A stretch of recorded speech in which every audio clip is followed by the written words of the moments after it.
The infinite manifold, religion as the architecture of transcendence.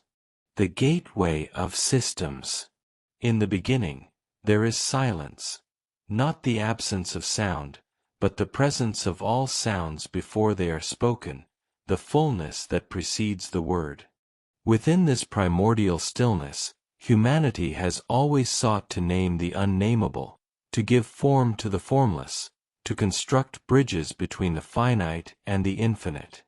Religion emerges from this sacred longing, not as a rigid structure of commands and prohibitions, but as a living system of thought, a constellation of concepts that serves as a map for those who would navigate the vast ocean of existence itself. To understand religion in its deepest essence is to perceive it not as a collection of rules inscribed upon stone tablets, but as an organism of meaning, breathing and evolving through the centuries.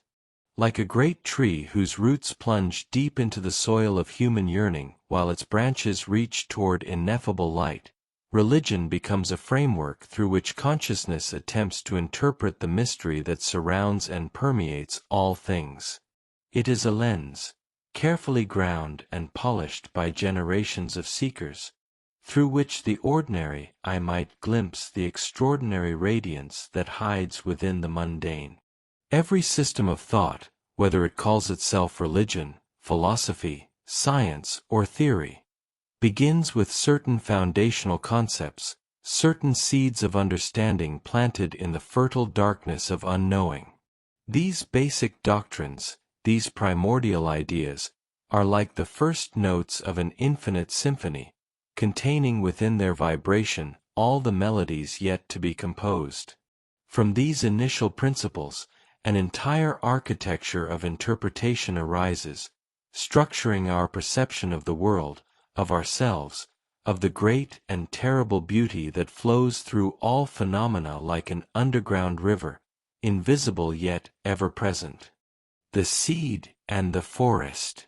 Consider the mystery of the seed, how within its tiny shell lies coiled the entire magnificent tree, roots and branches, leaves and blossoms, all waiting in potentiality for the proper season of their unfolding.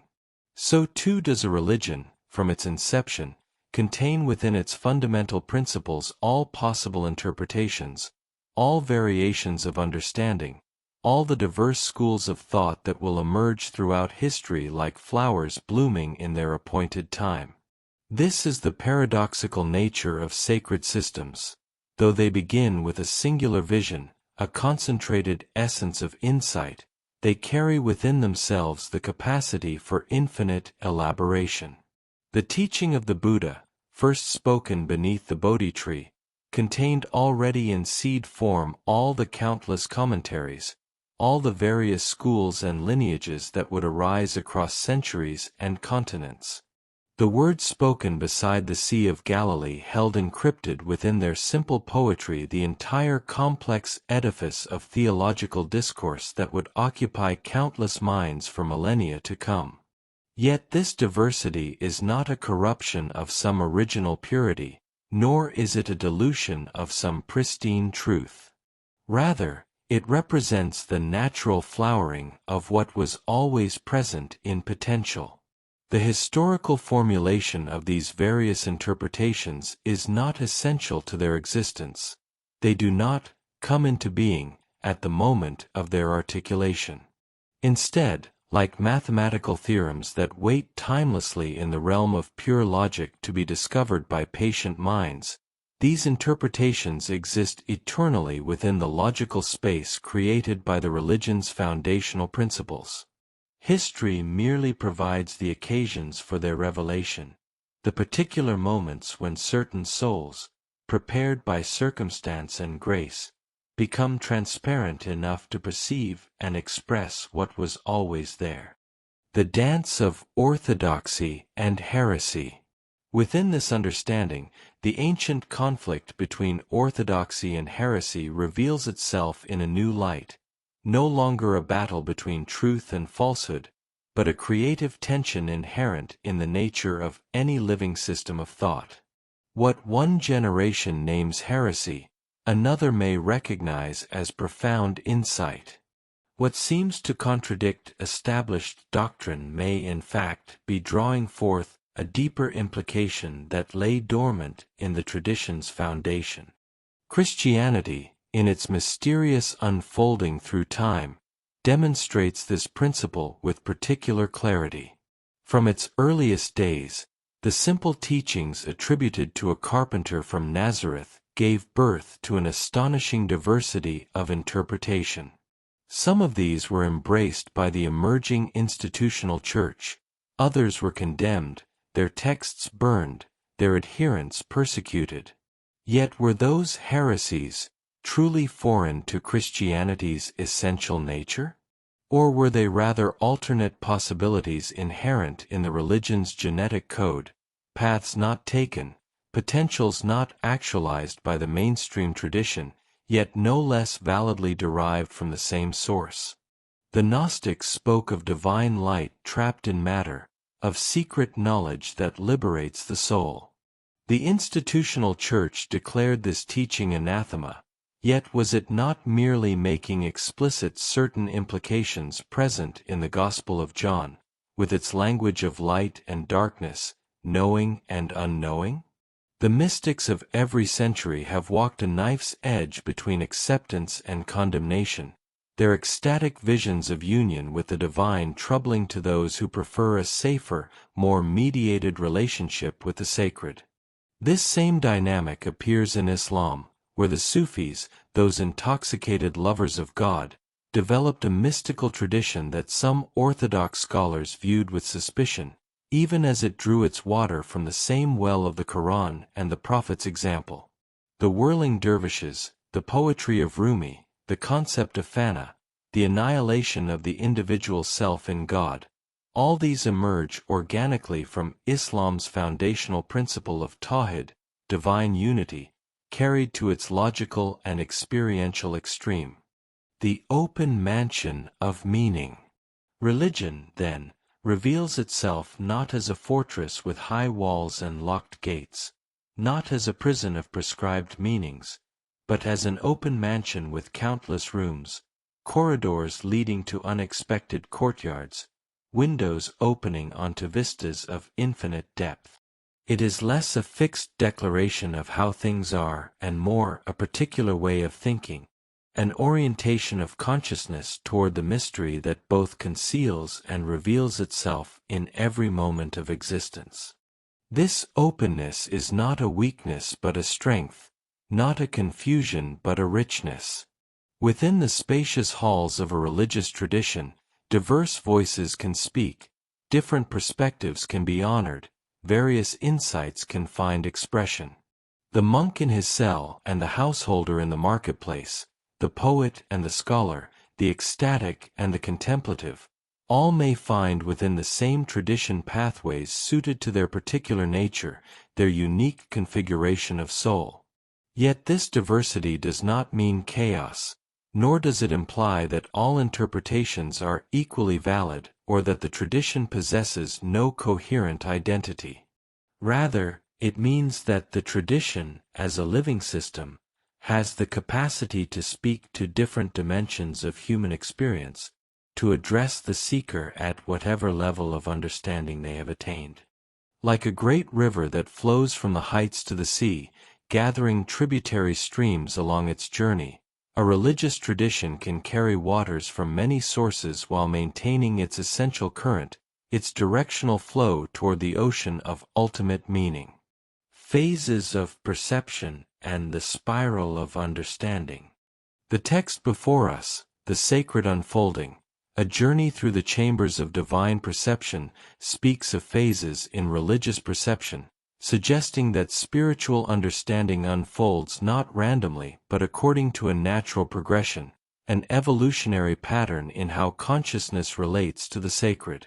Though the text does not elaborate extensively on these phases, it hints at a profound truth, that religious experience and understanding develop through stages, each with its own characteristic way of perceiving and interpreting reality. In the earliest phase, there is the experience of wholeness without differentiation, a perception of everything as a confused whole, an undifferentiated unity. This is the consciousness of the child, of the primitive human, of the mystic in certain states of absorption, a mode of awareness that precedes analysis, that knows no boundaries between self and world, between sacred and profane. Everything shimmers with equal mystery, all is numinous, all is charged with an unnamed power. As consciousness evolves, it begins to differentiate, to distinguish, to create categories and hierarchies. The divine becomes separate from the worldly, the sacred temple stands apart from the ordinary dwelling, the priest is marked as distinct from the common person. This differentiation is necessary, a vital stage in the maturation of religious consciousness, even as it represents a kind of fall from the original unity, a necessary exile from the garden of undifferentiated wholeness. Yet the journey does not end there. Through successive phases, the text mentions at least 5. Religious perception spirals upward, each turn bringing a more sophisticated, more nuanced understanding. Buddhism, which may begin with relatively simple and general observations about suffering and its cessation, gives birth over time to the intricate philosophical systems of Madhyamaka and Yogacara, to the sudden enlightenment teachings of Zen, to the elaborate tantric practices of Tibetan Buddhism. These are not additions to Buddhism but revelations of what was always implicit in its founding insights.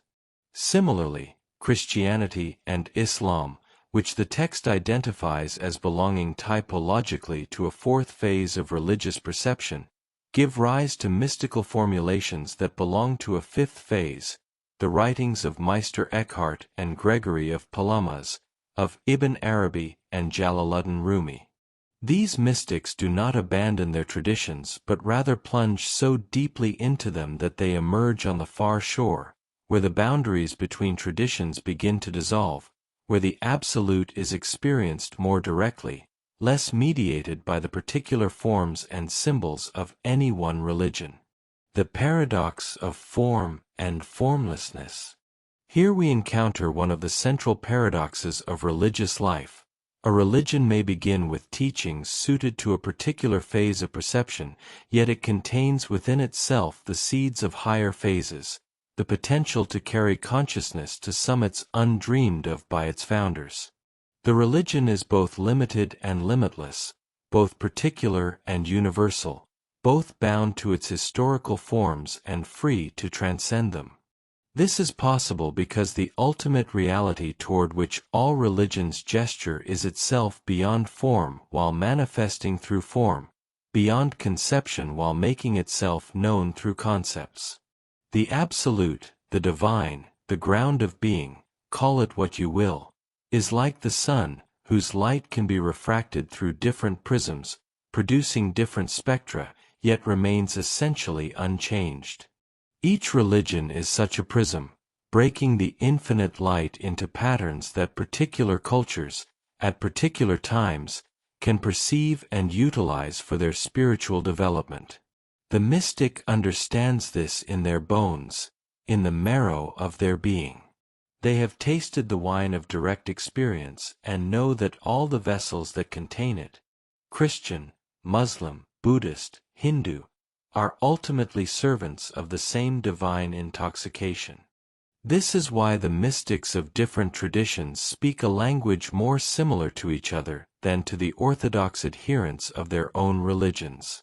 They have touched something that precedes and exceeds the categories of any particular system, even while honoring and working within those systems. The way of thinking as sacred path. To approach religion as a system of thought, as a way of thinking, is to recognize that spiritual practice is not merely about believing certain things or performing certain rituals. It is about training consciousness itself, about learning to perceive reality through a particular lens that reveals dimensions otherwise hidden from view. This way of thinking is not merely intellectual. It engages the whole person, heart and mind and body. When a Buddhist learns to see all phenomena as empty of inherent existence, this is not simply an abstract philosophical position but a transformative practice that alters their relationship with everything they encounter. When a Christian learns to perceive the presence of Christ in every person, especially the poor and suffering, this is not merely a moral teaching but a way of seeing that transfigures reality. The system provides the framework, the scaffolding upon which direct experience can climb toward the heights. Without the system, experience remains inchoate, overwhelming, impossible to integrate. Without experience, the system becomes dry, dead, a collection of propositions disconnected from living truth. The two need each other, like form and emptiness, like silence and sound, like the darkness before dawn and the blazing moment of sunrise. The eternal present of sacred truth. In the realm of spiritual truth, time reveals itself as a strange and flexible dimension.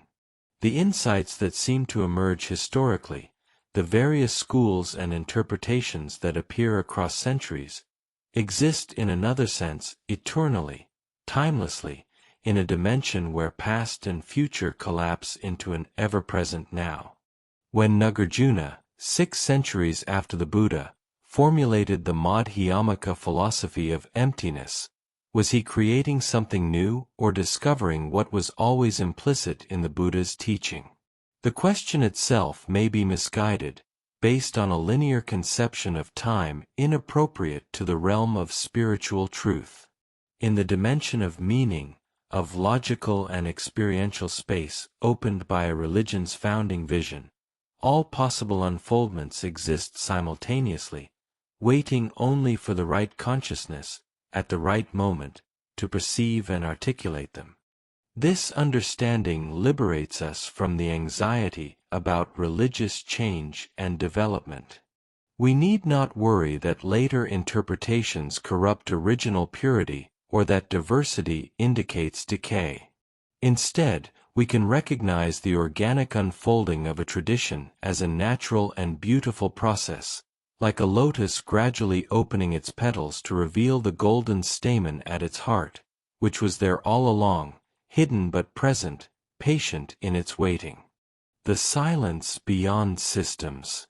And yet, having said all this, having traced the architecture of religious thought through its many chambers and corridors, we must finally acknowledge the limitation of all systems, all thoughts, all words. Beyond the most sophisticated theology, beyond the most refined philosophical formulation, beyond even the most exalted mystical poetry, there lies a silence that is not empty but full, a darkness that is not absence but presence, a knowing that is not knowledge but being. The great systems of religious thought are fingers pointing at the moon, to use the ancient Buddhist image. They are not the moon itself. They are rafts that carry us across the river, not the farther shore. They are precious, invaluable, beautiful in their architecture, yet they are means, not ends, vessels not the wine they contain. The contemplative who has truly entered the depths of their tradition eventually arrives at a place where the tradition itself becomes transparent, where they see through it to the reality it was always meant to serve. This is not a rejection of the tradition but its fulfillment, not an abandonment but a consummation. The lover finally meets the beloved face to face, beyond all intermediaries, and in that meeting, everything is affirmed even as everything is transcended. In that silence beyond systems, in that darkness brighter than all lights, all religions meet in their common source. There, the Buddhist and the Christian, the Muslim and the Hindu, the mystic of every age and place, discover they have been speaking all along about the same ineffable mystery, the same absolute reality, the same divine presence that pervades all things and exceeds all things, that is both immanent and transcendent, both near and far, both nameable and forever beyond all names. This is the deepest secret of religion as a system of thought, that every authentic system, followed with sincerity and dedication, eventually deconstructs itself, leads beyond itself, opens into the vastness that has no boundaries, no definitions, no limits, the infinite space of pure existence, pure consciousness, pure bliss, which is the birthright and the destiny of every human soul. Let us rest in that recognition, that peace beyond understanding, that silence which is the source and substance of all sacred speech, all holy writ, all divine revelation. Let us honor the systems that guide us while never forgetting they point beyond themselves. Let us walk the paths our traditions provide while remembering that all paths lead to the same summit, where the view is no longer obstructed by the trail we climbed, where we stand finally in the clear light of reality itself, unnamed and unnameable, forever beyond reach yet intimate as our own breath, distant as the farthest star yet present in this very moment, here, now, always. In that recognition, the seeking ends and the finding begins, or perhaps we discover they were never truly separate, that the seeking itself was the finding, that the journey was always the destination, that we have never been apart from what we sought, could never be apart from it, for it is the very substance of our being, the light in which we see, the consciousness with which we know, the love with which we love. Amen. Inshallah. So be it.